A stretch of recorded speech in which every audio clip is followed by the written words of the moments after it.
우리를 사랑하시는 거룩하신 자비로우신 우리 아버지 하나님 감사합니다.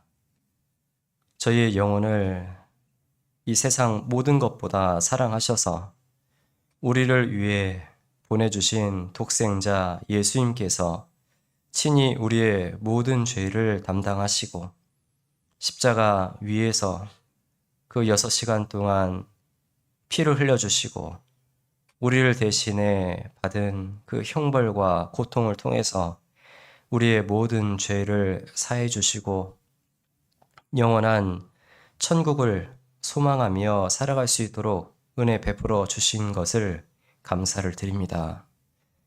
주님께서 우리에게 베푸신 선물하신 이 은혜를 잊지 않고 하루하루 살아갈 수 있도록 도와주시고 또한 이 은혜에 이끌려 하루를 하나님께 기쁨과 영광으로서 드리는 그러한 시간들이 될 수 있도록 주님께서 도와주시옵소서. 그 옛날 예수님 이 땅에 오셔서 한 날도 헛되이 보내지 않고 모든 인생이 꽉 찬 인생으로 살았던 것처럼 우리가 하나님 앞에 서는 그 날까지 정말 하나님을 기쁘시게 하는 것으로 꽉 찬 그런 인생을 살아갈 수 있도록 하나님 도와주시고 또 이끌어 주시옵소서. 오늘 주일을 통해서도 우리에게 필요한 말씀을 허락해 주시고 또 함께 구원받은 그리스도인들 또 교제를 통해서 우리에게 명령하신 서로 사랑하라라는 그 명령을 또 실천할 수 있도록 주님 도와주시옵소서. 모든 시종을 오직 주 성령님께 부탁을 드립니다. 우리를 사랑하시며 우리의 모든 죄를 구원해 주신 예수님 이름으로 감사하며 기도드렸습니다. 아멘. 예, 함께 창세기 28장을 찾아보시겠습니다.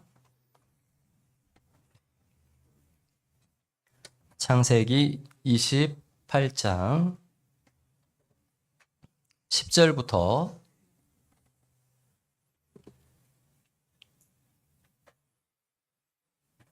창세기 28장 10절에서부터 22절까지입니다.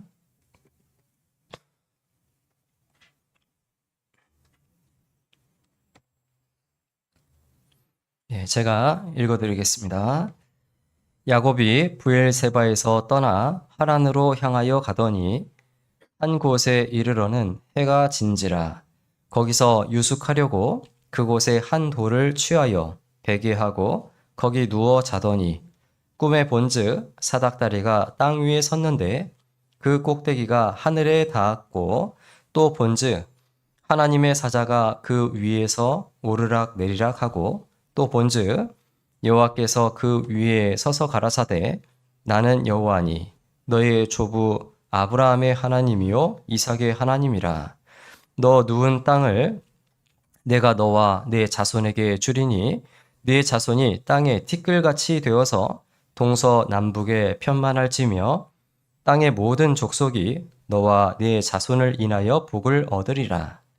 내가 너와 함께 있어 네가 어디로 가든지 너를 지키며 너를 이끌어 이 땅으로 돌아오게 할지라. 내가 네게 허락한 것을 다 이루기까지 너를 떠나지 아니하리라 하신지라. 16절, 17절 같이 읽어보겠습니다. 야곱이 잠이 깨어 가로되 여호와께서 과연 여기 계시거늘 내가 알지 못하였도다. 이에 두려워하여 가로되 두렵도다. 이곳이요 다른 것이 아니라 이는 하나님의 전이요 이는 하늘의 문이로다 하고 제가 이어서 읽어드리겠습니다. 야곱이 아침에 일찍이 일어나 베개하였던 돌을 가져 기둥으로 세우고 그 위에 기름을 붓고 그곳 이름을 베들이라 하였더라. 이 성의 본 이름은 루스더라. 야곱이 서원하여 가로되 하나님이 나와 함께 계시사 내가 가는 이 길에서 나를 지키시고 먹을 양식과 입을 옷을 주사 나로 평안히 아비 집으로 돌아오게 하시오면 여호와께서 나의 하나님이 되실 것이요 내가 기둥으로 세운 이 돌이 하나님의 전이 될 것이요 여호와께 하나님께서 내게 주신 모든 것에서 10분 1을 내가 반드시 하나님께 드리겠나이다 하였더라. 네, 됐습니다. 오늘 창세기 28장 10절부터의 내용을 통해서 함께 말씀을 좀 생각을 해보도록 하겠습니다. 우리는 하나님을 알고 있다라고 그렇게 이야기하고 또 그렇게 생각을 하고 있지만 그런데 많은 부분에서 하나님을 알지 못하고 있습니다. 점점 시간이 가면서 저도 느끼는 것이 성경을 연구하고 읽고 또 부족하지만 전하고 그런데 하면 할수록 성경에 모르는 분이 훨씬 더 많고 그리고 하나님에 대해서도 시간이 가면서 더 알아가고 있다라는 것을 느끼게 됩니다. 여기 본문을 통해서도 야곱의 신앙에 대해서 우리가 살펴볼 수가 있는데 야곱은 어떤 사람일까요? 야곱은 참 아쉽게도 그 쌍둥이로 태어났지 않습니까? 에서와 야곱. 그런데 정말 뭐 몇 초인지 몇 분 차이인지는 모르겠지만 어찌됐건 쌍둥이인데 둘째로 태어났어요. 그렇죠. 하지만 야곱은 하나님의 축복에 대해서 굉장히 사모했던 사람입니다. 그렇기 때문에 그 형 에서에게 돌아갈 그 장자의 명분을 이 야곱이 빼앗죠. 잘 아시는 것처럼 에서는 사냥하는 걸 좋아했습니다. 들에 나가서 산에 가서 막 사냥을 하죠. 사냥을 할 때에는 또 잡을 때도 있고 허탕을 칠 때도 있을 겁니다. 그런데 이게 쉬운 일은 아니죠. 그렇죠? 사냥해 보셨어요? 토끼장에만 있는 토끼를 보다가요. 산토끼를 보면 어떤 줄 아세요? 제가 초등학교, 중학교 이때에 토끼를 잡겠다고 겨울철에 나름대로 창을 만들었어요. 나무를 뾰족하게 깎고 그리고 저희 집에서 제 친구 바로 저희 강아지 걔를 데리고 토끼를 잡겠다고 갔습니다. 그런데 토끼를 발견했어요. 정말 눈앞에서 토끼가 탁 지나갔거든요. 그런데 돌아보니까 거의 100m는 가 있어요. 토끼가 그렇게 빠른 줄 몰랐어요. 우리 개도 나름대로 우리 동네에서는 제일 빠른 개라고 제가 생각을 했는데 전혀 못 따라갑니다. 이렇게 들짐승을 잡는 것은 쉬운 일이 아니기 때문에 어찌됐건 잡든 안 잡든 많은 에너지를 소비해야 됩니다. 그리고 집으로 돌아오게 되면 당연히 굉장히 허기가 지겠죠. 야곱은 그 형 에서의 그 생활 패턴을 잘 알고 있어요. 그렇기 때문에 돌아올 때 또 굉장히 배고파 한다는 것도 알고 있습니다. 그래서 돌아올 시간에 맞춰서 죽을 또 맛있게 썼죠. 예. 그리고 그 팥죽을 통해서 에서를 유혹합니다. 에서가 이야기하죠. 그 팥죽 좀 달라고. 그러니까 야곱이 그냥 줄 수는 없고 사실 우리 쌍둥이잖아요. 그죠? 쌍둥이인데 형이 뭐 몇 초 빨리 태어났고 몇 분 빨리 태어났는데 그런데 그 장자의 명분 가지고 있지 않냐. 그러니까 내 팥죽 이 그릇 한 그릇 줄 테니까 장자의 명분 나한테 넘겨라. 그러니까 에서는 그것을 쉽게 뭐 농담처럼 생각했는지 모르겠지만 내가 지금 배고파 죽게 생겼는데 지금 뭐 나중에 있을 그 장자의 뭐 이런 것들이 뭐 그리 중요하겠나. 그래서 이 장자의 명분을 팥죽 한 그릇과 바꿔버립니다. 그래서 장자의 명분을 빼앗죠.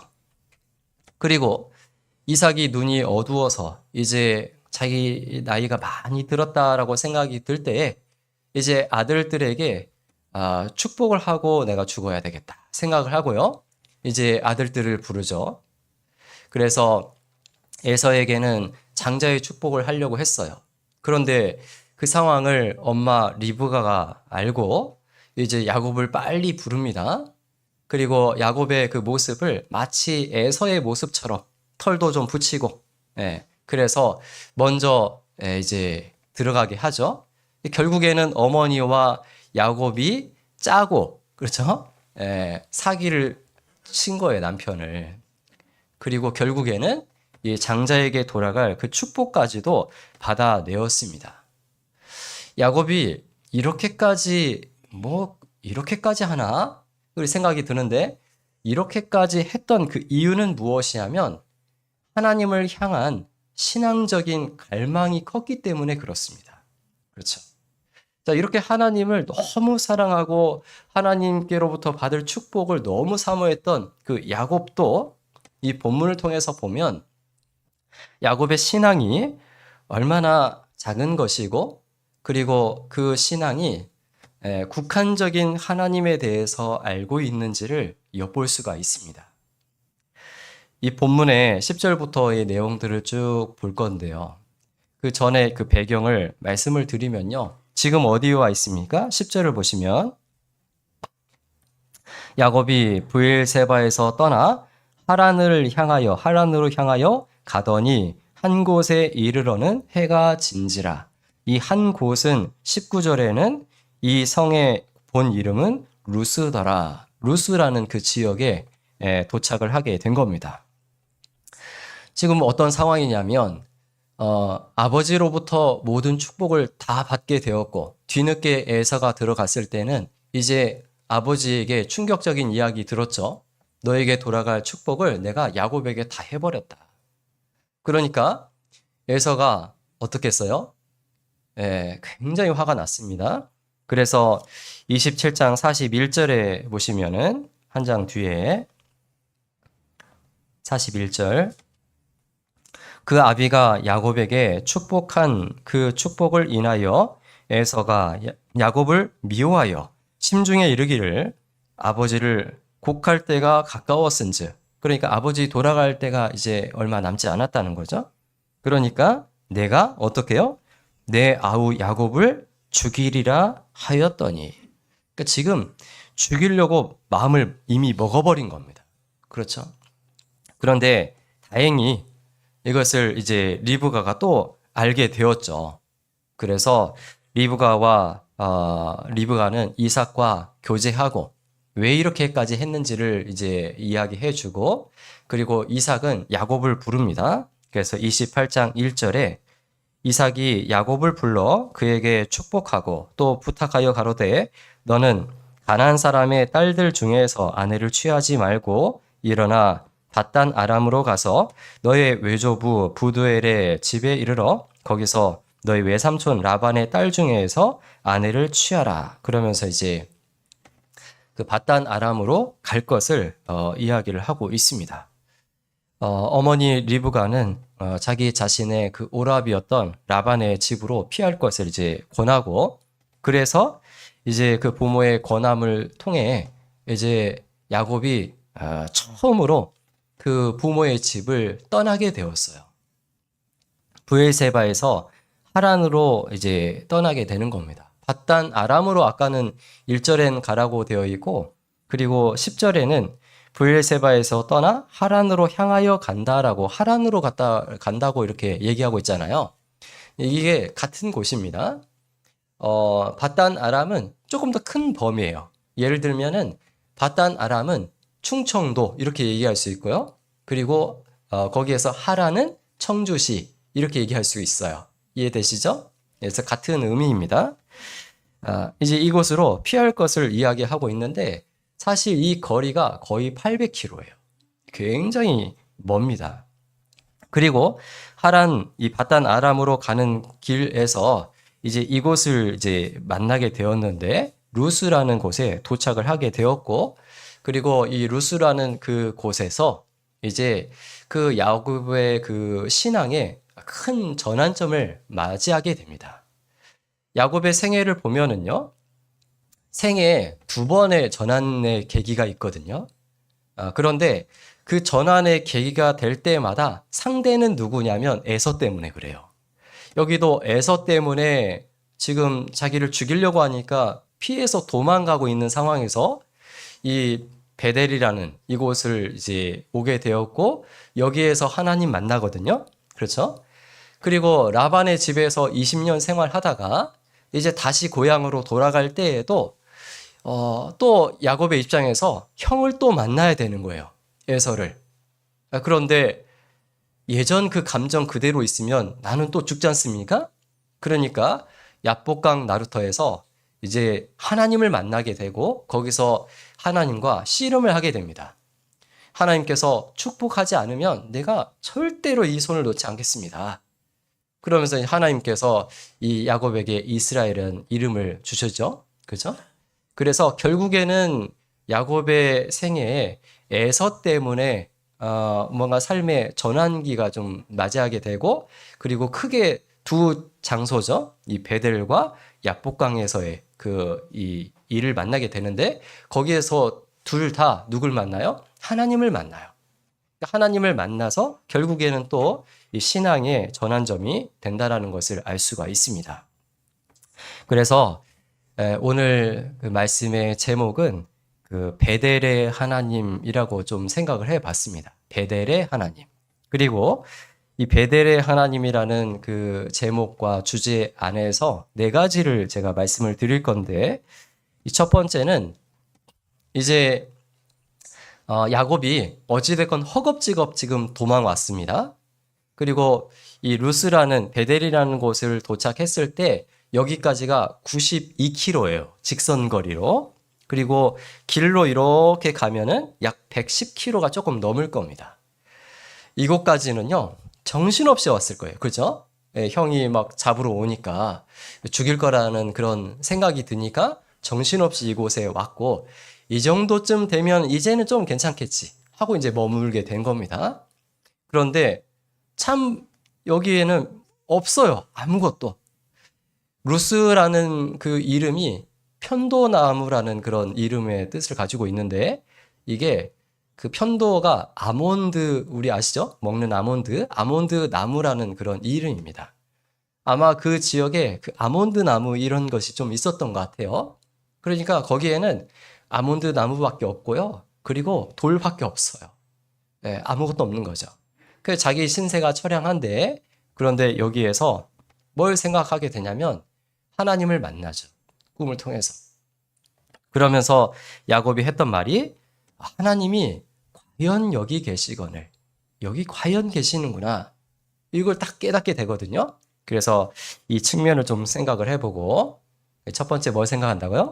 과연 여기 계시거늘 이걸 생각을 해보고요. 그리고 두 번째 생각을 할 것은 이곳에서 하나님을 만나게 되고 그리고 이 지명을 루스에서 이제 베델이라고 자기가 이름을 했습니다. 그래서 베델에 대해서 그 의미와 이 베델이 주는 또 교훈들에 대해서 좀 생각을 해보고 그리고 세 번째 생각할 것은 베델은 곧 하나님의 전이라는 그런 이제 의미인데 바로 우리도 하나님의 전이죠. 그죠? 성령의 전이라고 이야기하죠.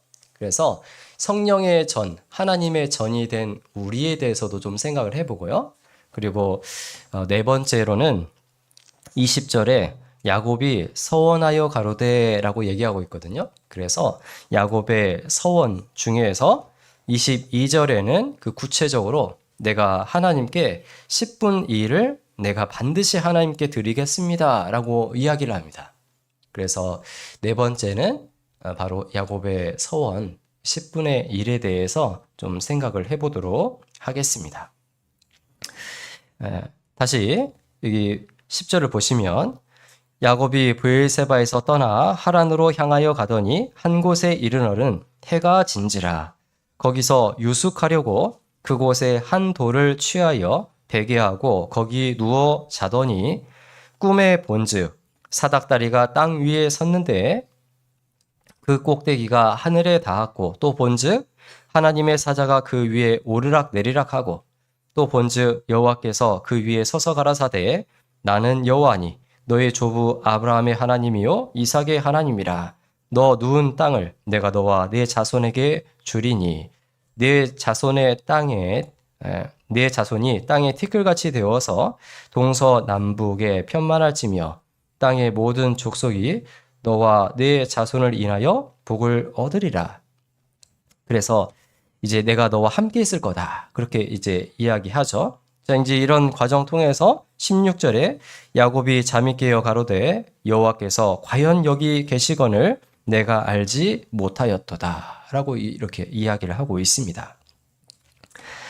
하나님이 과연 여기 계시거늘 얘기하고 있는데 여기에서 과연이라는 그 단어는 히브리어로 아켄이라는 단어인데요. 이 뜻이 진실로, 참으로, 분명히라는 그런 뜻을 가지고 있거든요. 그러니까 과연이라는 것은 어쩌면 여기 하나님이 계실지 모르겠다. 이게 아니고요. 여기 분명히 하나님 계시는구나. 진실로, 분명히, 참으로 여기 하나님 계시는구나. 그렇게 이야기를 하고 있다라는 거예요. 그러니까 굉장히 놀라운 경험을 딱 했다라는 것이고, 그리고 엄청난 어떤 자기 깨달음, 자기 성찰이 있었던 장소라는 것을 알 수가 있습니다.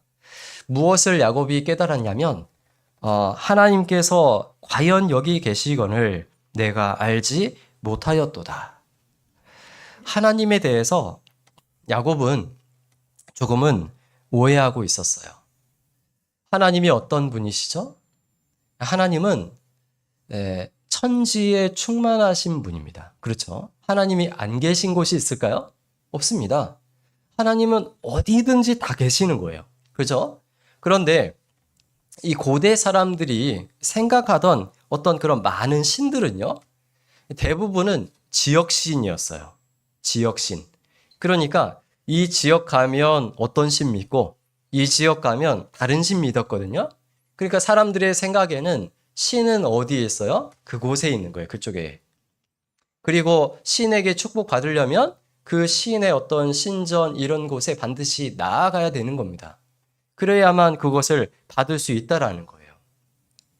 그런데 어찌됐건 이제 그 주위의 그 사람들, 그때 당시 사람들의 그 생각이 그랬기 때문에 야곱의 생각 또한 그것과 비슷한 그런 신앙을 가지고 있었다라는 거예요. 하나님 또한 어디 계시냐면 브엘세바에 계시는 거예요. 브엘세바에 누가 있었습니까? 아브라함의 하나님, 이삭의 하나님. 그러니까 하나님은 브엘세바에 우리 조상 할아버지 그리고 아버지 그곳에 하나님 계시는데, 그런데 지금 야곱의 신세는요, 어찌 보면 하나님의 축복을 얻으려고 그렇게 노력하고 형도 속이고 그랬는데 지금 자기는 브엘세바에서 이 죽을 수밖에 없어서 떠나게 되는 그런 상황인 겁니다. 그러니까 이게 그냥 지역만 옮긴 것이 아니라 하나님께로부터 자기는 멀어졌다고 생각하는 거예요. 그리고 이 대대로 아버지, 할아버지로부터 아버지로부터 여기 있어야만 하나님의 은혜와 축복을 받는 건데 나는 지금 부모에게서부터도 지금 떨어지고 있는 거죠. 그러니까 자기는 그야말로 혼자라고 생각을 딱 했던 겁니다. 지금까지 야곱은 하나님에 대한 그런 올바른 인식이 없었어요. 바른 생각이나 어떤 그런 감정 이것도 가지지 못했고 하나님을 의식하는 그런 삶에 대해서도 어떤 국한적인 그런 하나님에 대해서 생각을 하고 있었다라는 겁니다. 그야말로 야곱의 신앙은 어린 아이의 신앙과도 같다라는 것을 알 수가 있죠. 야곱이 하나님을 만나는 그 과정 속에서 그리고 하나님 앞에 서원하는 그 모습을 봐도요, 아직은 야곱이 신앙적인 그런 모습이 조금 어리다라는 것을 알 수가 있어요. 어린 아이들은 어떠냐면 대가를 요구합니다. 그러니까 네가 이렇게 하면 내가 이렇게 할게 이거거든요. 그런데 이제 성장하고 부모가 되면 어때요? 대가를 요구하지 않죠? 무조건적으로 그 아이에게 필요한 것을 주지 않습니까? 아이가 네가 엄마에게 이 정도 하면 나도 이 정도 할게. 그렇게 안 하잖아요. 그렇죠? 그런데 여기 20절 이하에 보면 야곱이 하나님을 만난 이후에도 아직은 어려요. 그래서 하나님께서 나와 함께 하시고 그리고 가는 곳마다 먹을 것 주고 옷 주고 그리고 다시 평안하게 이곳에 돌아오게 하신다면 조건을 걸고 있죠? 그러면 내가 하나님께 내가 이렇게 하겠습니다. 그렇게 얘기를 하고 있어요. 네. 그런데 이마저도 하나님 만난 이후에 성장된 정도입니다. 그러니까 야곱이 이 신앙이 어렸다라는 것을 알 수가 있죠. 그런데 어찌됐건 이 상황 속에서 꿈에 하나님을 만나게 되고 그리고 꿈에 깨어서 야곱은 여호와께서 과연 여기 계시거늘 내가 알지 못하였도다. 하나님이 과연 여기 계시는구나. 여기에 하나님께서 계시는구나. 하나님은 브엘세바 우리 아버지와 그곳에만 계신 것이 아니라 사람 살지 않는 바로 이곳에도 하나님께서 계시는구나라는 것을 분명히 깨닫게 된 겁니다. 하나님이 여기 계시는구나라는 것을 알지 못하면 그러면 어떠냐면요. 실제로 신앙생활이 힘들어요. 우리가 이 신앙생활 때도 마찬가지거든요. 힘든 것이 생겨요. 하나님이 여기 함께 하신다라는 것을 모르면, 그리고 하나님이 나와 함께 하신다라는 것을 모르면 그 사람은 늘 손해보고 사는 겁니다. 왜 그러겠어요? 하나님이 함께 하시면 뭔가 어렵고 힘들고 그리고 기쁘고 즐거울 때마다 하나님께 의뢰하고 무엇이든지 맡기고 하나님께 구하고 그렇게 하면 그러면 하나님 반드시 도와주실 건데, 그런데 그렇게 안 하죠? 그럼 어때요? 손해가 벌어져요. 그렇죠. 우리 형제 자매님들 운전하실 때 기도하고 어디 가세요? 네, 몇몇 분 계시네요. 그런데 그냥 가실 때 많죠? 그죠? 초보일 때는 어때요? 초보일 때. 저희 자매는 지금 10여 년째 초보인데요. 어디 조금 복잡한 길만 가면은요, 입에서 바로 뭐가 나오냐면, 하나님 도와주세요. 하나님 살려주세요. 우리 집에 아들 둘이 있어요. 그러면서 계속 이러면서 이렇게 갑니다. 사고가 안 나요, 근데. 제가 보면은, 이 방식으로 하면 사고가 10번은 날 것 같은데, 사고가 안 나요. 그런데 베테랑이라고 하는 그분들 보면은요, 사고가 나요. 왜 그렇습니까? 하나님이 함께 하시거든요. 하나님께 구하면 하나님이 도와주시는 게 틀림없거든요. 그런데 하나님이 나와 함께 하신다. 여기 계시거늘 라는 것을 내가 생각하지 않고 살면 결국에는 내 삶에 많은 손해가 있다라는 거예요. 하나님이 여기 계신다라는 것을 알았다면 힘들고 어려울 때에도 마음이 흔들리지 않았겠죠? 그렇죠? 그런데 막 흔들거리는 겁니다. 그것도 사실 손해죠? 그리고 하나님이 여기 계시거늘 내가 어디 있든지 여기에도 하나님이 계시거늘 라는 것을 알면 혼자 있을 때와 교회에 있을 때의 나의 삶의 모습이 별반 다르지 않을 거예요. 그런데 어때요? 우리 교회에 있을 때와 나 혼자 있을 때 모습이 좀 다르지 않으세요? 다르세요? 네. 그렇죠? 왜 그럴까요? 하나님이 과연 여기 계시거늘 라는 것을 생각지 않기 때문에 그런 거예요. 그것을 알지 못하기 때문에 그러는 겁니다. 하나님은 여기 계십니다. 그리고 하나님께서 여기 계시는 가운데 우리와 함께 하시고 그리고 도와주십니다. 그것을 우리가 믿는 것도 필요합니다. 하나님은 우리가 알지 못하는 그런 상황 가운데 하나님께서 일하고 있다는 것을 우리는 알아야 됩니다. 그것을 우리가 모르기 때문에 이 성경에 많은 그런 내용들이 있는 거예요. 몇 가지 좀 찾아보면 여기 성경에 책갈피 해주시면 좋겠습니다. 요한복음 4장입니다.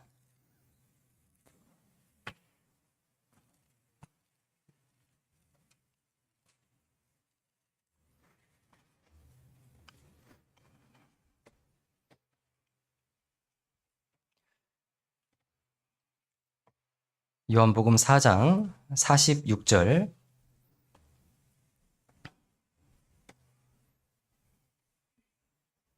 46절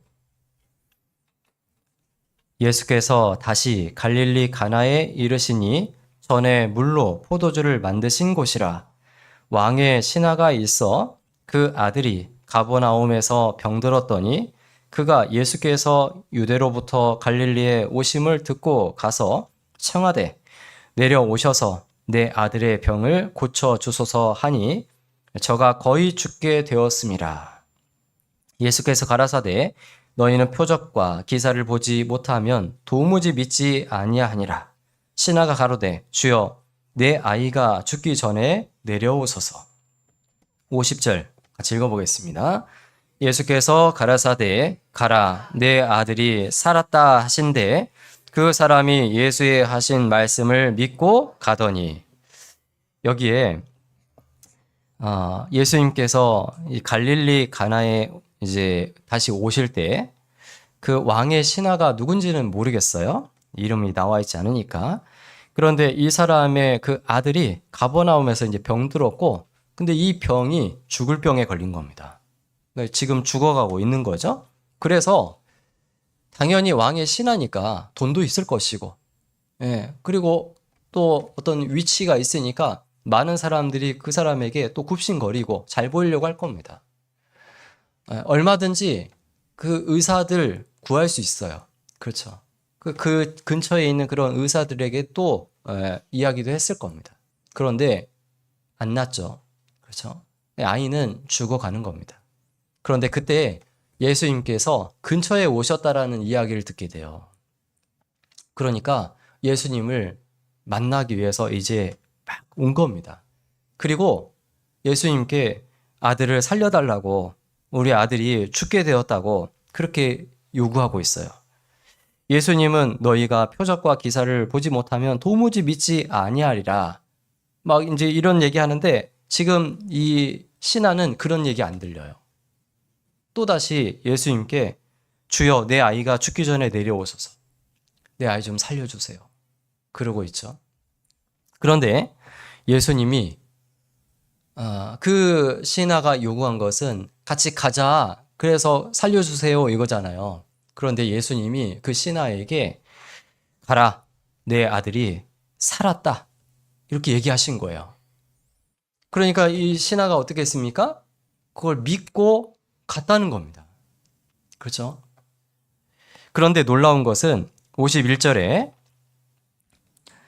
내려가는 길에서 그 종들이 오다가 만나서 아이가 살았다 하거늘 그 낫기 시작한 때를 물은즉 어제 제7시에 열기가 떨어졌나이다 하는지라. 아비가 예수께서 내 아들이 살았다 말씀하신 그때인 줄을 알고 자기와 그 온 집이 다 믿으니라. 정정할게요. 근처가 아니죠? 어제 7시니까. 그렇죠? 상당히 거리가 있었던 것 같아요. 그런데 이제 예수님이 하신 그 말만 딱 믿고 그리고 돌아가다가 그 중간에서 이제 만난 겁니다. 집에서 또 이제 아이가 고쳐졌으니까. 근데 이 사람 모르잖아요. 왜 고쳐졌는지. 그렇죠? 그 어찌됐건 아이가 갑자기 나은 거예요. 그러니까 이 소식을 누가 제일 궁금해 하겠어요? 아버지겠죠? 그러니까 이거 빨리 알려줘야 되겠다 하고 막 서둘러서 막 왔고, 아버지도 이제 가는 상황에서 중간에 딱 만난 거예요. 얘기하기를 어제 7시에 아이의 그 열이 떨어졌습니다. 나았습니다. 얘기하는 거예요. 그런데 그때가 언제입니까? 어제 예수님께서 내 아이가 살았다 라고 한 때구나 라고 딱 알게 된 거예요. 이 사실을 알게 된 때는 언제입니까? 하루 지나서죠? 그렇죠? 그런데 알게 된 때에 나왔습니까? 어제 예수님이 하신 말씀을 내가 믿을 때에 나왔습니까? 내가 믿을 때 그때 나왔거든요. 그런데 그것이 하루 경과돼서 그것을 내가 이후에 발견하게 되는 거죠. 그렇죠? 우리가 신앙생활 하는 가운데 이런 경우가 굉장히 많이 있거든요. 왜 믿고 기도해야 되는지도 이런 본문을 통해서 우리가 더 확신을 가질 수 있어요. 우리가 하나님 안에서 정말 하나님이 나와 함께 하시고 그리고 하나님이 나를 도와주신다라는 그런 이 마음의 확신을 가지고 하나님을 의지하고 기도하죠. 믿음으로 구하죠. 그러면 사실 그때의 기도가 들어지는 거예요. 그때부터 이미 역사는 일어난 겁니다. 하나님 그때부터 일을 딱 하시는 거예요. 그런데 우리는 이 사람이 구원받는다든지 하면요, 그때 그걸 발견할 뿐인 겁니다. 이것을. 그리고 거기 그때 하나님이 들어주셨구나 라고 생각을 하는 건데, 그런데 사실은 하나님은 내가 믿음으로 구할 때 나와 함께 하시는, 도우시는 그 하나님께서 이미 역사하셨다라는 것을 이 본문 통해서, 성경들을 통해서 우리에게 알려주고 있다라는 거예요. 그러니까 하나님이 과연 나와 함께 계시거늘, 그리고 하나님께서 나를 도와주신다라는 것을 알면, 그러면 신앙생활이 편한 겁니다. 그런데 알지 못하기 때문에 조마조마한 거예요. 내가 기도를 해놓고도 과연 정말 나았을까? 그런 생각을 할 수도 있겠죠. 그렇죠? 네. 그런데 믿으면, 그리고 함께 계시거늘, 여기 계시거늘이라는 것을 아는 것이 이게 굉장히 중요하다는 것을 알 수가 있습니다. 하나님은 여기 계셔요. 과연 여기 계시거늘, 나와 함께 하시거늘, 이게 중요합니다. 모세는 하나님의 영광을 보여달라고 했죠. 그렇죠? 네, 그래서 하나님께서 유명한 우리 성경 강연 때 자주 하는 그 말씀을 하지 않습니까? 사람이 나를 보지 못하리. 왜냐하면 나를 보고 살 자가 없음이니라. 하나님 보고 살 자가 없다. 우리 거기까지만 이렇게 집중하잖아요. 그런데 그 뒤에 뭐라고 하냐면 하나님께서 얼굴은 안 보여주겠는데, 그런데 나의 등은 보여주겠다. 등은 보여주거든요. 도대체 무슨 말일까? 하나님의 등은 얼마나 넓을까요? 역삼각형일까요? 이게 뭘까? 출애굽기 33장 보겠습니다.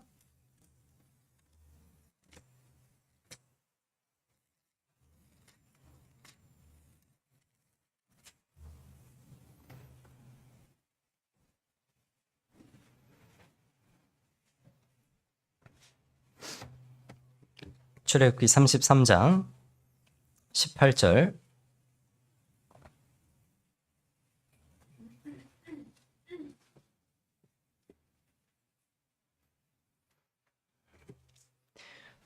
(33장 18절) 모세가 가로되 원컨대 주의 영광을 내게 보이소서.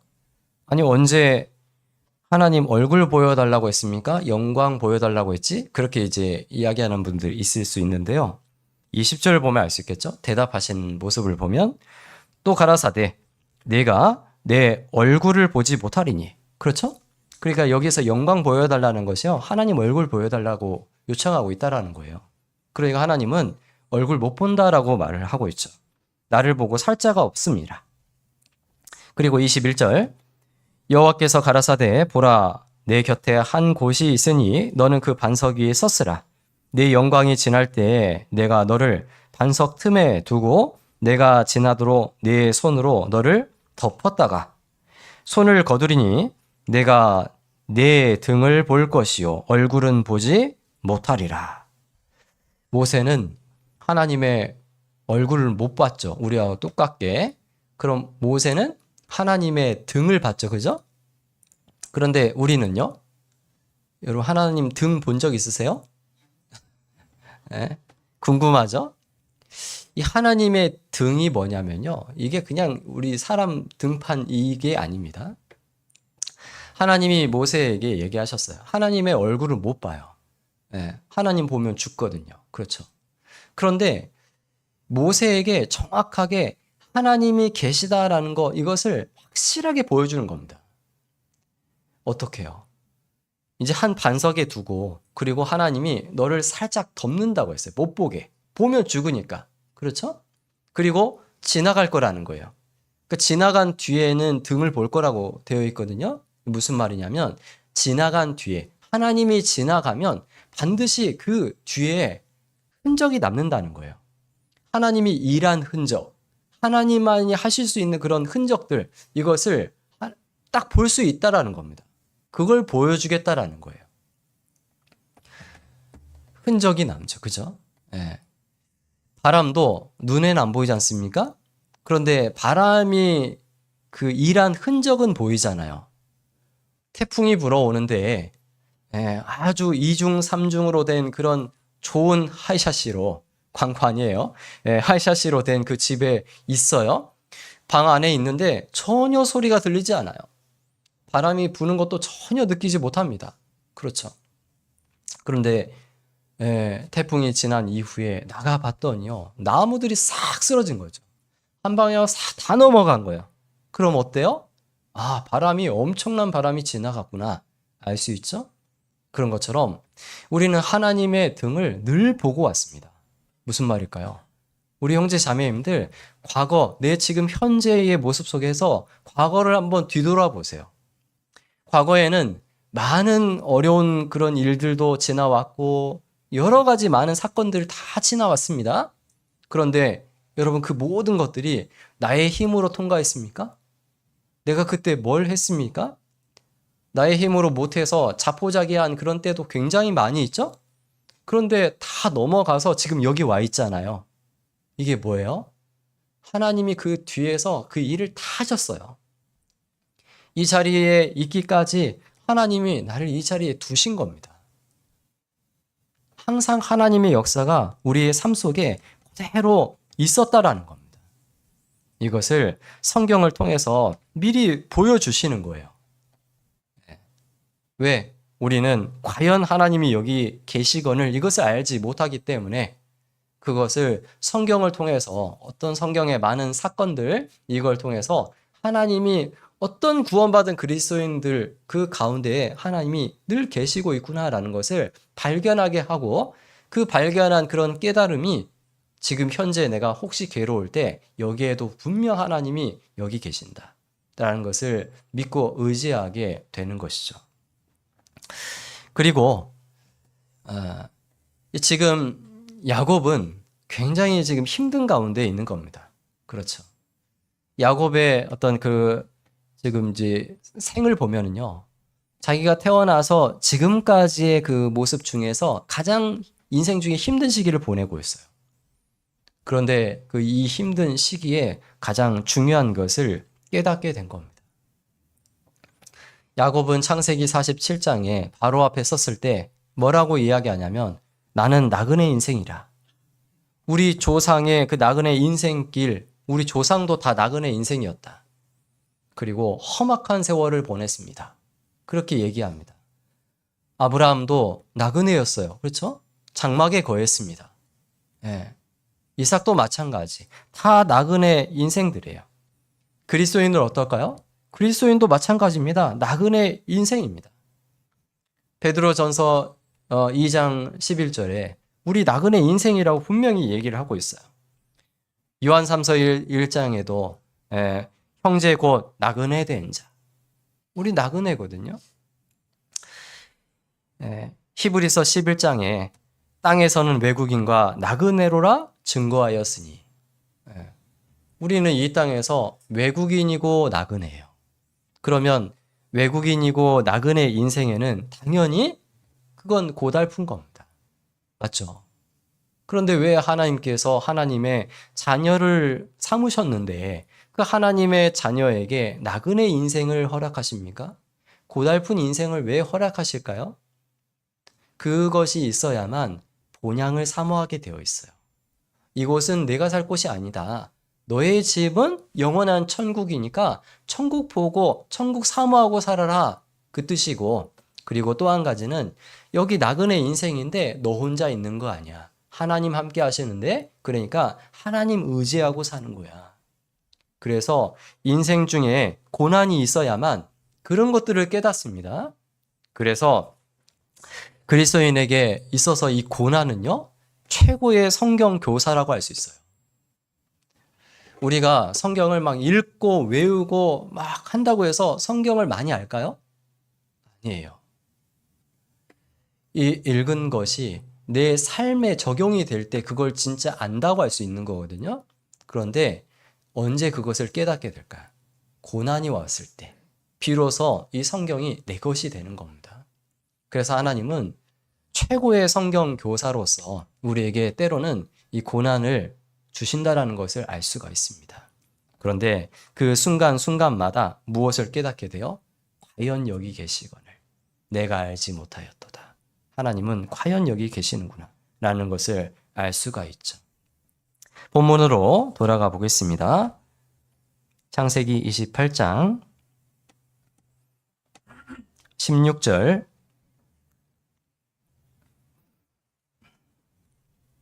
창세기 28장 16절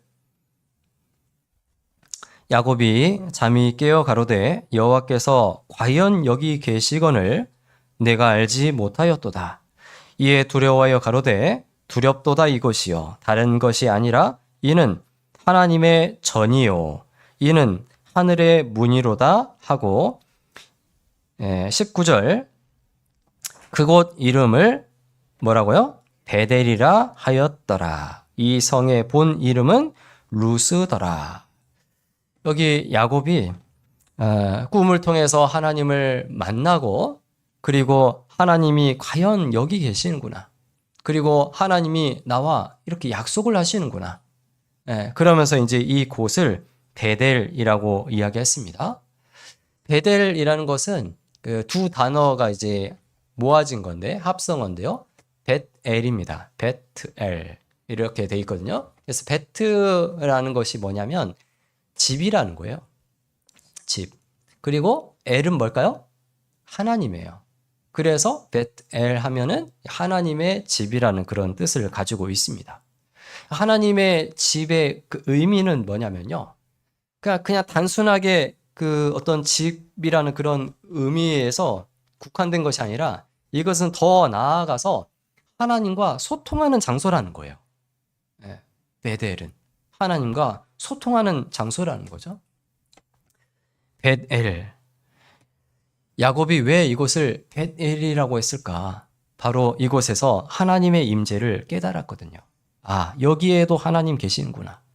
여기에서부터 하나님이 나와 함께 하시는구나. 그래서 여기를 하나님의 집, 하나님의 전, 하늘의 문이로다라고 그렇게 이야기하고 있습니다. 이 벳엘 이곳을 17절 보시면 이에 두려워하여 가로되 두렵도다 이곳이요. 두렵도다 이곳이요. 어디가요? 베델이. 그 베델은 하나님의 집, 하나님의 전, 하나님의 하늘의 문. 이곳을 두렵도다 이곳이요 라고 얘기하고 있는데 그러면 여기서 질문을 드리면 하나님은 베델에 나타나신 걸까요? 야곱에게 나타난 걸까요? 대답 잘하세요. 네. 하나님이 베델에 나타나신 걸까요? 아니면 야곱에게 나타났을까요? 맞아요. 야곱에게 나타난 거예요. 이게 무슨 말이냐면 야곱이 브엘세바에서 떠나서 정신없이 이제 북쪽으로 쭉 올라가는 겁니다. 브엘세바는 유다의 최남단이에요. 그래서 항상 성경에 보면은 단에서부터 브엘세바까지 혹은 브엘세바에서 단까지 이렇게 얘기하거든요. 그래서 단은 이스라엘의 최북단입니다. 그 단 위에는 헤르몬산이에요. 헐몬산. 그 산이니까 못 살아요. 그러니까 사람이 살 수 있는 딱 그곳 거기. 그리고 아래쪽으로는 브엘세바인데 브엘세바 아래로 내려가면은 네게브 사막입니다. 사막이에요. 못 살아요. 그러니까 딱 사람이 살 수 있는 경계가 브엘세바에서 단까지인데 브엘세바에서 지금 이 야곱은 바다나람은 저 위에 그 우리가 그 성경 강연회 때 에덴 동산에 강 하면은 이제 지금 남아있는 강 있잖아요. 뭐가 있죠? 티그리스 강과 유프라테스 강 아래쪽으로 흐르잖아요. 유프라테스 강이 페르시아만으로 이렇게 흘러 들어가는데 이 유프라테스 강의 최상류 그냥 그대로 쭉 따라 올라가면 거기가 바로 바다나람이에요. 하란이거든요. 거기까지 가야 되니까 계속 북쪽으로 쭉 올라간 겁니다. 이 올라가는데 우연히 막 헝겁지겁 올라가다 보니까 하나님이 계신 그 베델에 도착한 게 아니라는 거예요. 그렇죠? 하나님이 여기 계셨는데 우연히 거기 딱 만난 게 아니라는 거예요. 원래 이곳은 루스였어요. 그런데 이곳이 베델로 바뀐 겁니다. 왜요? 그 루스에 누가 있었어요? 야곱이 있었거든요. 그러니까 하나님의 집 베델은 바로 야곱이 거기 있었기 때문에 이곳이 베델이 된 겁니다. 야곱이 있던 장소가 베델 된 거예요. 하나님은 어디 계실까? 자, 우리 시대, 우리로 적용해 보자면 하나님 어디 계실까요? 마태복음 18장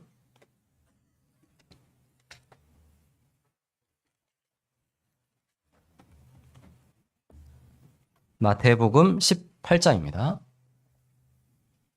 19절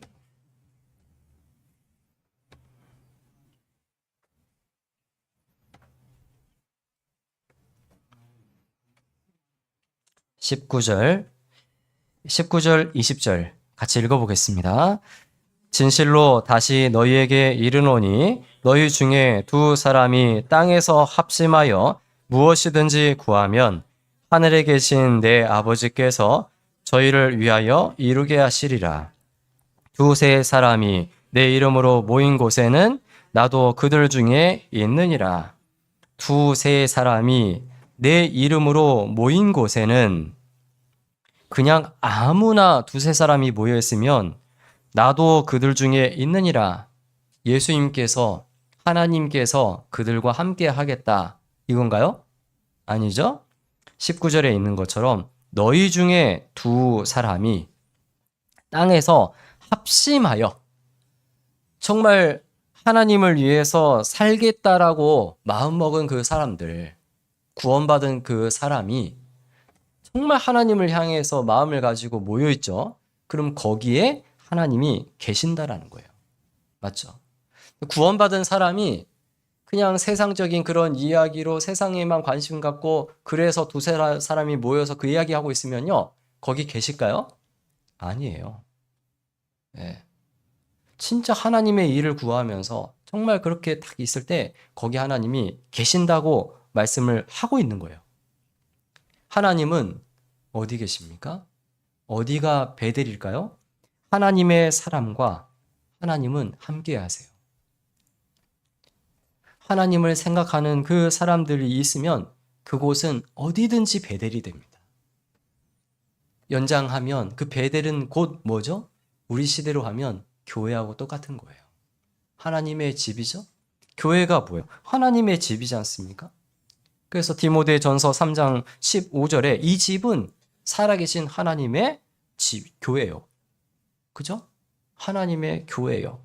고린도전서 3장에는 너희는 하나님의 밭이다, 집이니라 라고 얘기하고 있습니다. 바로 구원받은 그리스도인들이 있는 그곳이 베델이고, 그리고 아까 우리 아버님께서 말씀하신 것처럼 구원받은 내가 하나님을 생각하고 살면요, 내가 바로 하나님의 집이에요. 성령의 전, 나는 바로 하나님의 집이 되는 겁니다. 그래서 이 그리스도인이 머무는 그 장소, 이곳은 바로 의미가 있는 겁니다. 내가 지금 있는 이곳에 어떤 의미가 있을까요? 공부하는 학생들 학교가 무슨 의미가 있겠습니까? 그냥 공부하는 장소일까요? 직장 생활을 하시는 분들 직장 생활 그 장소가 그냥 돈 버는 장소일까요? 아니에요. 그곳이 그리스도인으로서 있으면 그곳은 바로 베델이 되는 겁니다. 어떤 초등학교, 어떤 중학교, 고등학교, 대학교, 그곳은 하나님의 집, 베델이 될 수 있어요. 어떤 직업, 어떤 또 가정에서 우리 주부가 있을 때 그것도 하나님의 집이 될 수가 있습니다. 하나님의 집은 어떤 역할을 하죠? 성전, 이게 하나님의 집인데 성전을 짓고, 성전은 어떤 역할을 했습니까? 성전은요, 하나님을 만나는 장소예요. 맞죠? 그리고 성전은 기도를 위해서 필요한 집입니다. 그래서 예수님께서 성전을 두고 만민의 기도하는 집이라 이야기하고 있죠? 기도하는 집입니다. 또 성전의 중요한 역할이 무엇이죠? 과거의 성전 전의 성막과 성전에서 정말 가장 중요한 기능은 뭐냐면 바로 거기에서 제사가 진행돼요. 죄를 용서받아요. 맞죠? 우리는 어디에 있든지 우리는 베델이 되는 것입니다. 베델에서 하나님을 만나게 되는 겁니다. 그러니까 세상 사람들은 누굴 통해서 하나님 만나죠? 결국에 구원받은 그리스도인 통해 만나는 거예요. 그렇죠. 그리고 그 사람이 우리를 만나게 되면 어떻게 되냐면 하나님을 만나게 되고 결국에 하나님 만나는 과정 속에서 죄를 사함받고 우리와 동일한 그리스도인이 되는 거예요. 굉장히 중요하다라는 것을 알 수가 있습니다. 그리스도인이 머무는 그 장소, 그곳은 나에게 어떤 의미가 있을까? 그냥 단순히 돈 버는 장소, 공부하는 장소, 이것이 아닙니다. 그에 앞서서 이곳에 사닥다리가 있고 천사가 오르락내리락 하고 그곳은 틀림없이 베델입니다. 다시 본문 보시면 창세기 28장 19절입니다.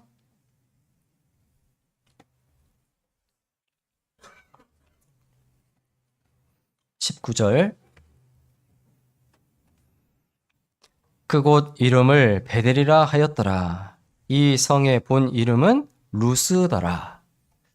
예, 야곱은 이제 베델에 도착을 했는데 아까 말씀드린 것처럼 한 110km 정도 이동해서 이곳에 도착을 했고 원래 이 본 이름은 루스더라. 그냥 편도나무, 아몬드 나무가 있는 그런 이제 곳입니다. 그런 지역이었어요. 그런데 부엘세바에서 올라가는 길에 만난 이 루스라는 곳은 야곱에게 그냥 루스일 뿐이었어요. 루스는 어떤 곳이냐면 야곱의 기억에 하나님을 만나기 전에 이 루스라는 곳의 기억은 뭐냐면요. 돌베개밖에 없는 곳이고 그리고 그 돌베개 베고 바닥은 침대겠어요? 아니죠? 그게 맨 바닥이겠죠? 맨 바닥에 그냥 뭐 자기 겉옷 하나 깔아놓고 거기 누웠을 건데 우리 그냥 이렇게 나무 침상에만 누워도 어때요? 좀 불편할 거예요. 그죠? 그런데 길에 눕는다 하면 어떨까요? 더 불편할 거예요. 야곱이 꿈을 꿨다고 되어 있는데 언제 꿈을 꿨는지는 잘 모르겠어요. 안 나오니까. 그런데 너무 피곤하면 너무 허겁지겁 왔으니까 너무 피곤하면 바로 꿈을 꿨을 수도 있고 또 자리가 너무 불편하면 잠이 잘 안 오잖아요. 막 뒤척이다가 꿈을 꿀 수도 있어요. 그런데 어찌됐건 루스일 뿐이었던 이 장소는 야곱에게 있어서는 뭐냐면요. 굉장히 슬프고 괴롭고 쓸쓸하고 외롭고 그런 장소에 불과해요. 그렇죠? 집 떠나오면 무슨 고생이고 예? 정말 고생의 자리고 예. 이제 부모님도 보고 싶고 앞길은 정말 막막하고 미래는 불투명하고 정말 그런 장소였을 뿐이거든요. 그렇죠? 그런데 거기에서 하나님을 딱 만나죠. 하나님을 딱 만나는 순간 루스가 베델이 됐지 않습니까? 베델이 되니까 어때요? 여기서 힘을 얻게 돼요. 이제 루스가 아닙니다. 슬픔의 장소, 쓸쓸하고 외로움의 그런 장소가 아니에요. 여기서 완전 벗어나서 이제는 감격의 장소가 된 거예요. 과연 하나님이 여기 계시거늘 내가 알지 못했도다. 감격의 장소, 정말 내 신앙에 정말 엄청난 성장을 준 깨달음의 장소. 그리고 베델은 새 출발의 장소예요. 그죠? 그 삶의 변화가 일어난 장소입니다. 며칠 전에 교회에서 어떤 형제님께서 어렵게 간증을 하셨어요. 아들에 대한 간증입니다. 20년 전에 아들이 그전에는 교회 다니고 생활을 했거든요. 구원받고. 근데 20년 된 거예요. 떨어진 지. 떨어졌어요. 계속해서 권하고 하는데 그냥 알았다고만 하고 행동은 변화가 없어요. 교회 못 나오고. 그런데 이제 울면서 간증하시는데요. 아들이 희귀암에 걸린 거예요. 본인이 희귀암에 걸렸어요. 7월 1일 날 수술합니다. 근데 그 희귀암을 만나면서 자기가 얼마나 잘못했는지를 스스로 깨닫게 되고요. 그리고 다시 하나님을 찾게 되고, 그리고 교제가 회복되고, 형제 자매들에게 정말 이 또한 감사하다고 또 이렇게 카톡을 통해서 장문으로 내용도 남기고, 그 형제님에게는 지금 물론 어려운데 결과가 어떻게 될지 모르겠지만 어찌됐건 그 지금 현재 시간이 이게 베델의 하나님을 만난 시간이에요. 그거 아니었으면 그 형제는 못 돌아왔을 거예요. 그렇죠? 베델이 되는 그 순간부터 이제 바뀌는 거예요. 베델의 하나님을 만나면 바뀝니다. 우리가 머무는 그 장소가 때로는 힘들고 정말 괴롭고 도망가고 싶어요. 근데 그곳이 바로 베델입니다. 베델이 발견이 딱 되면요. 아, 여기 하나님이 계시는구나.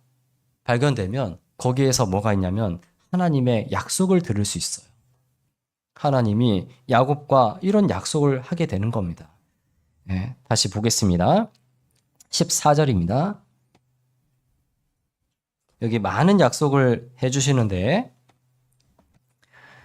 13절 끝부분에 너 누운 땅을 내가 너와 내 자손에게 주리니 네 자손이 땅의 티끌같이 되어서 동서남북에 편만할지며 땅의 모든 족속이 너와 내 자손을 인하여 복을 얻으리라. 이거는 아브라함에게 했던 약속이 이제 자기가 그 브엘세바를 떠났기 때문에 약속에서 멀어졌다고 생각을 할 수도 있는데, 그런데 다시 한번 그 약속을 재확인시켜주죠. 그 약속이 너에게 연결됐다. 그리고 15절 내가 너와 함께 있어 어디로 가든지 너를 지키며 너를 이끌어 이 땅으로 돌아오게 할지라. 우리도 마찬가지죠. 어디를 가든지 이 베델의 하나님, 이 베델임이 철저하게 깨달아지면 우리도 하나님의 약속을 듣는 귀가 열립니다. 특히 하나님이 내가 너와 함께 있어 내가 어디로 가든지 너를 지키며 너를 이끌 거다. 그 약속을 우리도 또한 들을 수가 있다라는 거예요. 그리고 이 베델을 우리식으로 이야기하면 이제 성전이고, 그리고 바로 우리 한 사람 한 사람도 성전입니다. 아까 근데 성전은 어떤 기능을 가지고 있냐면 하나님을 만나는 장소이고, 그리고 기도하는 집, 기도의 장소이고, 그리고 죄인이 하나님께 나아가는 그런 장소입니다.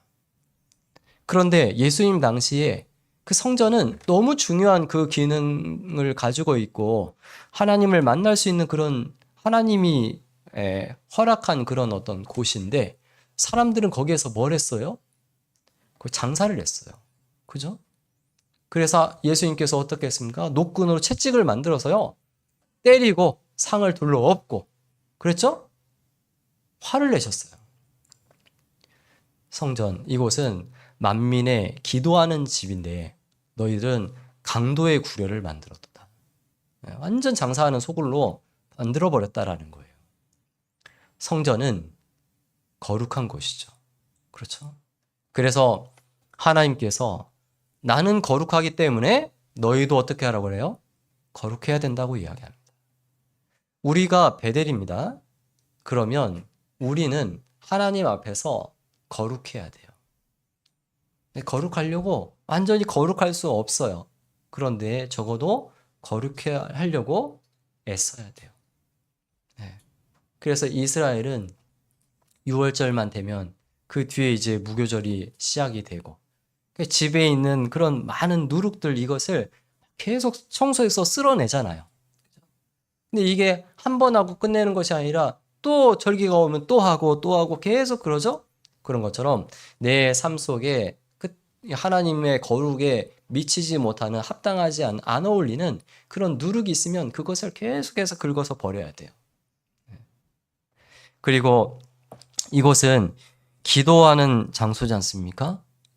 성전은 하나님께 기도할 수 있는 장소이고요.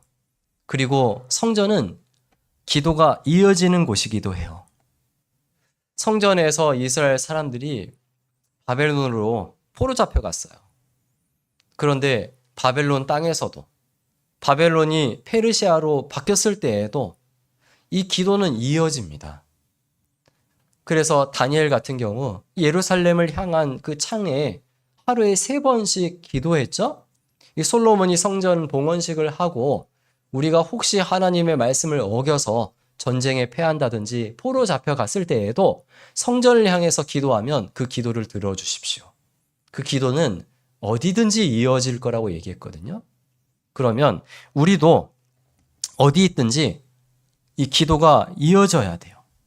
기도가 끊어지면 안 된다라는 겁니다. 어려울 때에도, 바쁠 때에도, 괴로울 때에도. 그런데 더 기도의 끈이 위험한 순간이 언제냐면 평안하고 안전할 때, 아무런 문제가 없을 때. 그때가 사실은 기도의 끈이 위태한 순간이에요. 그렇죠? 막 힘들 때는요, 막 이렇게 굵어져요. 막 그거밖에 없거든요. 그런데 아무런 문제 없을 때, 그때도 끊어지면 안 됩니다. 항상 평안하다, 안전하다 할 때, 그때 뭐가 일어나요? 사고가 터지거든요. 왜 그럴까요?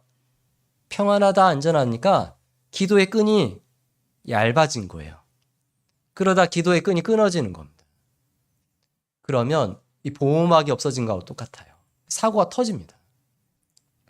계속 성전은 기도가 이어져야 되는 것처럼 우리가 하나님의 전이기 때문에 우리는 계속해서 하나님 앞에 이 기도가 이어져야 됩니다. 그리고 성전은 중요한 것이 하나님을 만나는 장소였죠. 이스라엘은 하나님의 성민이라. 하나님께서 선택했고 그리고 거룩한 민족이에요. 그리고 이스라엘의 주요 기능이 무엇이냐면 이사야 43장 10절에 너희는 나의 증인이라 라고 하면서요. 너희로 나를 알고 믿으며 내가 그인 줄 깨닫게 하려 함이라. 그러니까 세상의 열방에 있는 모든 사람들은 누굴 통해서 하나님을 만나요? 이스라엘 통해서 만나는 거예요. 너희로 나를 알고 믿으며. 이스라엘 통해서 하나님을 알고 믿게 되는 건데, 그런데 이제 우리가 베델이거든요. 그러면 지금 우리 주위에 있는 사람들은 어떻게 하나님 만날까요? 나를 통해서 만나는 거예요. 우리를 통해서. 우리의 기능이 그게 있어야 되는 겁니다. 내가 베델이 된다면 많은 사람들은 나를 통해서 하나님을 만나게 될 겁니다. 그리고 이제 그 야곱은 하나님께서 함께 하신다라는 것을 다 깨닫고 하나님의 약속을 이제 다 듣고 그리고 하나님 앞에 서원을 하게 됩니다. 20절 창세기 28장 20절입니다. 야곱이 서원하여 가로되 하나님이 나와 함께 계시사 내가 가는 이 길에서 나를 지키시고 먹을 양식과 입을 옷을 주사 나로 평안히 아비 집으로 돌아오게 하시오면 여호와께서 나의 하나님이 되실 것이요 내가 기둥으로 세운 이 돌이 하나님의 전이 될 것이요. 같이 읽겠습니다. 하나님께서 내게 주신 모든 것에서 10분 1을 내가 반드시 하나님께 드리겠나이다 하였더라. 이제 야곱이 하나님 앞에 서원하고 그리고 10분 2를 하나님께 드리겠다라고 얘기하고 있습니다. 그런데 잘 아시는 것처럼 이제 율법은 하나님이 모세를 통해 주셨죠. 그렇죠? 그리고 그 율법에도 11조에 대한 내용이 물론 있긴 한데 그런데 11조는 율법이 있기 전에 이미 아브라함 때도 그렇고 지금 야곱도 그 아브라함을 통해서 전수된 그 하나님의 뜻과 하나님의 말씀이 이삭을 통해서 그리고 야곱에게도 전수됐다라는 것을 알 수 있어요. 이건 율법에 해당되는 게 아니라는 거죠. 그렇죠? 그러니까 이미 10분의 1은 야곱도 지금 하나님 앞에 서원을 하고 있다라는 것을 알 수가 있습니다.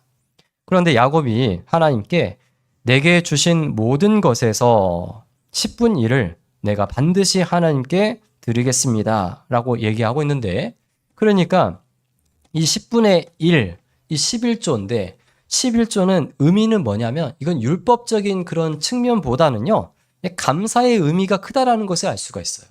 그렇죠? 그러니까 감사해서 하나님께 하는 건데, 그런데 이마저도 내게 주신 모든 것에서 하나님이 나에게 이걸 주셨기 때문에 그래서 감사해서 나도 하나님께 그 감사의 의미를 드립니다. 사실 그런 거죠. 뭘 감사해요?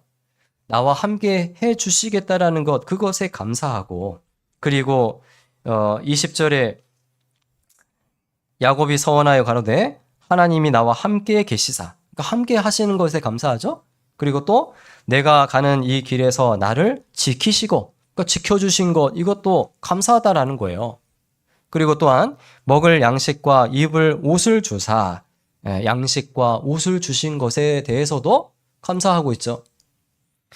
그리고 나로 평안히 아비 집으로 돌아가게 하시오면, 그러니까 이 평안히 집으로 돌아오게 하는 그 일에 대해서도 감사해서 내가 이렇게 하겠습니다 라고 이야기를 하고 있습니다. 우리에게 적용을 해보자면 우리는 감사해야 될 것이 많이 있다라는 거죠. 하나님이 우리도 함께 하시죠.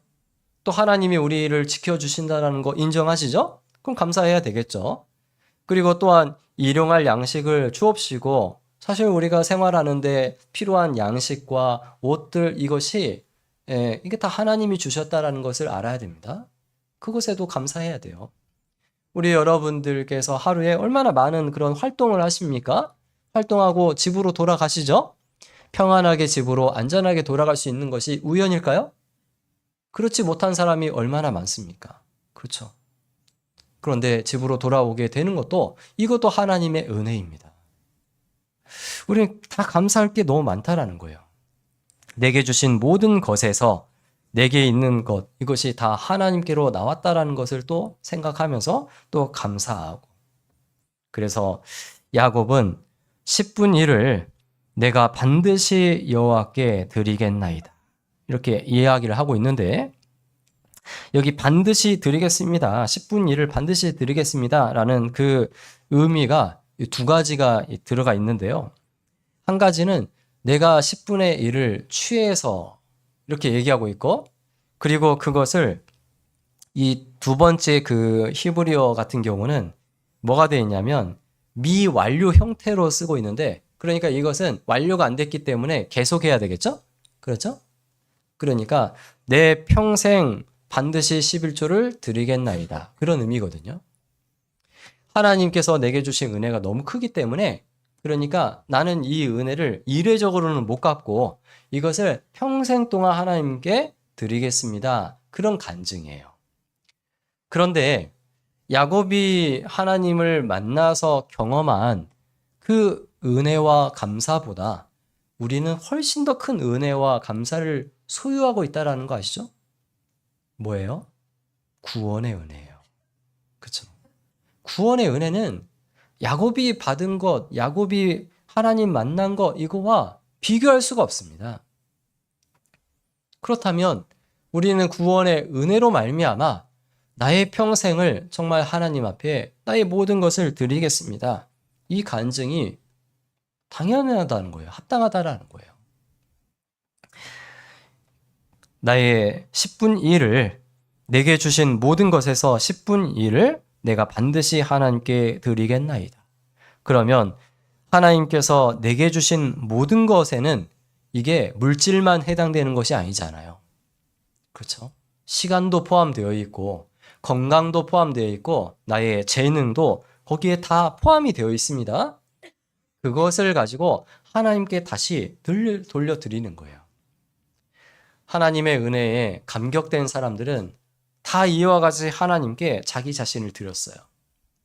아브라함도 그랬고, 성막을 지을 때 사람들은 또 자기의 소유를 다 내놨어요. 예.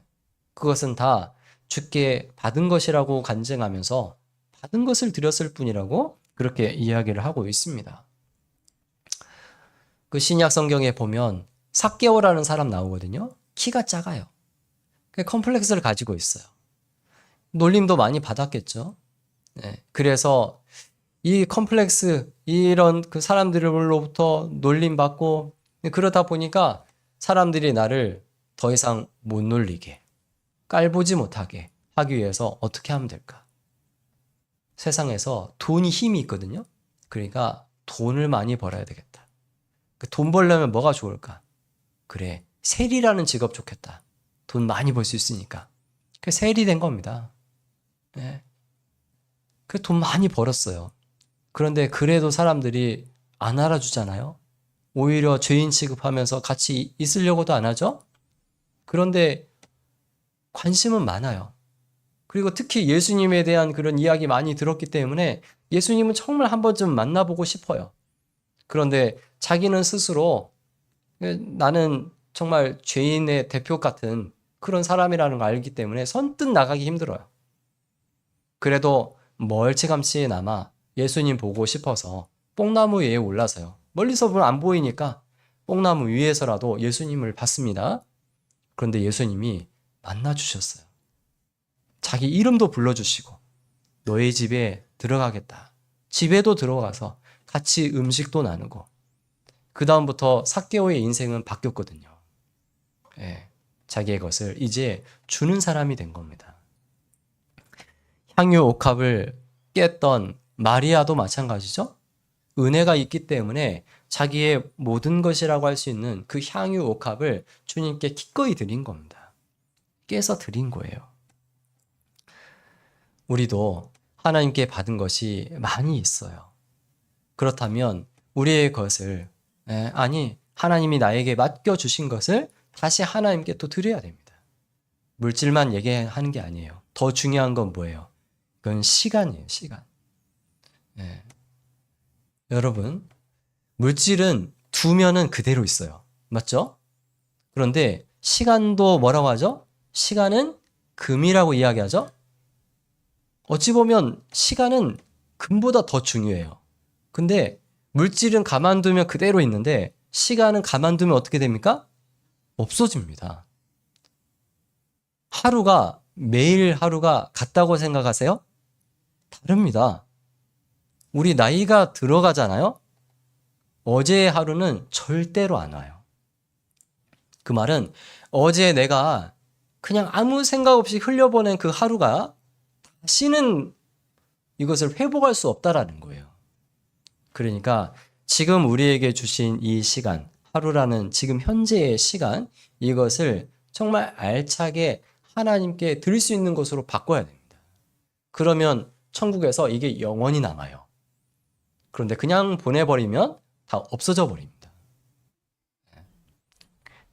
이제 전국적으로 정말 중요한, 정말 많은 분들이 기도 가운데 준비하고 있는 것이 있죠. 뭐예요? 학예 수양회죠. 학예 수양회를 위해서 우리가 또 하나님이 나에게 주신 그런 여건, 어떤 환경, 또 물질, 시간, 또 나의 어떤 그 건강, 이것을 가지고 잘 준비하고 더 많은 영혼들을 하나님 앞에 인도하고 더 많이 봉사하고 그렇게 하면 좋을 것 같아요. 제가 우리 저희 교구 청년의 모임을 얼마 전에 했는데요. 근데 그때 이제 우리 청년들한테 그 얘기 했어요. 특히 대학생들. 우리 대학생 때 더 힘있게 주님을 위해서 살려고 하는 그런 마음의 열정을 가져야 되는데 수양에 7차잖아요? 7차 다 가보려고 한번 마음 먹어봐라. 네. 나중에 직장 잡고 결혼하고 하면 이건 불가능한데 지금은 가능하니까 한번 해보면 얼마나 좋겠나. 네. 그렇게도 말씀을 드렸거든요. 네. 다시 기회가 안 올 수 있거든요. 그러니까 나에게 주신 그런 기회의 시간들, 이것을 통해서 영원히 남을 수 있는 것, 이것으로 이걸 바꿔야 됩니다. 이게 야곱이 하나님께 말씀드린 그 서원, 그 10분의 1을 반드시 하나님께 드리는 바로 은혜를 경험한 사람의 마땅한 그런 모습이라고 좀 생각이 됩니다. 그래서 오늘 베델의 하나님을 통해서 하나님이 바로 이 순간에도 그리고 내가 혼자 있을 때에도 과연 여기 계시다라는 것을 우리는 기억해야 되고 그리고 내가 있는 그곳이 베델이 되어야 된다라는 거 하나님의 전이 되어서 또 하나님의 전으로서의 기능을 또 우리가 해야 된다라는 것을 좀 생각을 해 봤습니다. 기도하겠습니다. 우리를 사랑하시는 고마우신 우리 아버지 하나님 감사합니다. 우리를 죄에서 구원해 주실 뿐 아니라 영원한 천국에 들어갈 때까지 하나님께서 늘 우리와 함께 하시며 지키시며 또 우리를 도우신다라는 그 약속을 오늘 생각을 해 봤습니다. 베델의 하나님, 야곱이 만난 하나님일 뿐 아니라 이제 우리의 하나님이라는 것도 함께 생각을 해 봤습니다. 우리가 하나님의 집이 되어 또 하나님이 또 우리를 통해서 하나님을 온전히 드러낼 수 있도록 우리 자신을 하나님께 드리는 삶이 될 수 있도록 도와주시옵소서. 이 이후에 모든 일정 가운데도 함께해 주시기를 바라오며 우리를 사랑하시는 예수님 이름으로 기도드렸습니다. 아멘. 찬송가 434장 찬양하시겠습니다.